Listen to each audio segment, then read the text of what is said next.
നമസ്കാരം. സമഗ്രയിലേക്ക് സ്വാഗതം.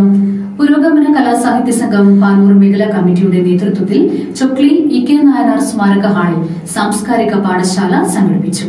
കെ.എൻ. കുഞ്ഞമ്മദ് മുഖ്യപ്രഭാഷണം നടത്തി. പുരോഗമന കലാസാഹിത്യ സംഘം പാനൂർ മേഖലാ കമ്മിറ്റിയുടെ നേതൃത്വത്തിൽ സാംസ്കാരിക പാഠശാലയും ഷാജിയൻ കരുൺ അനുസ്മരണവും സംഘടിപ്പിച്ചു.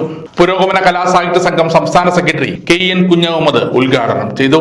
വായനയുടെ ഒരു പുതിയ രീതിശാസ്ത്രം വികസിപ്പിക്കണം. അപ്പൊ ഏത് പുസ്തകവും വായിക്കണം. വായനയുടെ ഒരു പുതിയ മെത്തഡോളജി നമ്മൾ വികസിപ്പിക്കണം. ആ മെത്തഡോളജിക്ക് ഒരു മാനദണ്ഡം വേണം. മതനിരപേക്ഷത, മാനവികത, ബഹുസ്വരത, സംവാദാത്മകത എന്നിവയെ സ്പർശിക്കുന്നതോ പ്രോത്സാഹിപ്പിക്കുന്നതോ ആയ തരത്തിലായിരിക്കണം വായന. അതാണ് വായനയുടെ പുതിയ രീതിശാസ്ത്രം.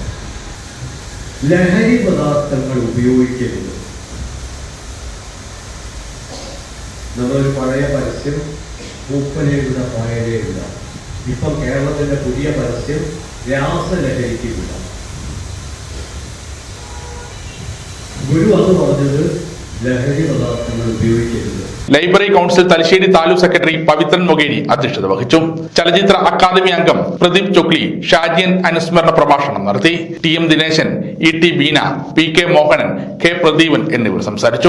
ടി.ടി.കെ. ശശി സ്വാഗതവും എൻ. പ്രസീത നന്ദിയും പറഞ്ഞു. സമഗ്ര ന്യൂസ് പാനൂർ.